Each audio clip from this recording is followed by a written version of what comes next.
jóg leen taxaw nuy sant Seyxi Fàllilu. jërë ngeen jëf sant ngërëm ñeel na leen ñu dikk ak yéen ci yoonu Kazu Rajab sur xibaaru réew mi épisode 3 ngeen mën ko am ci seen set.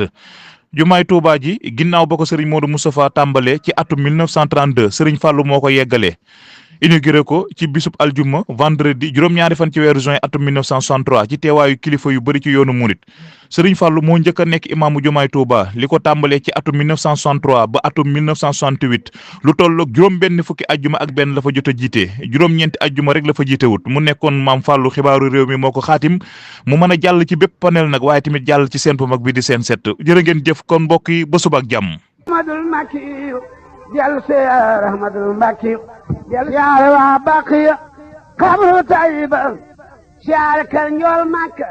xam nga barba Seex Fallu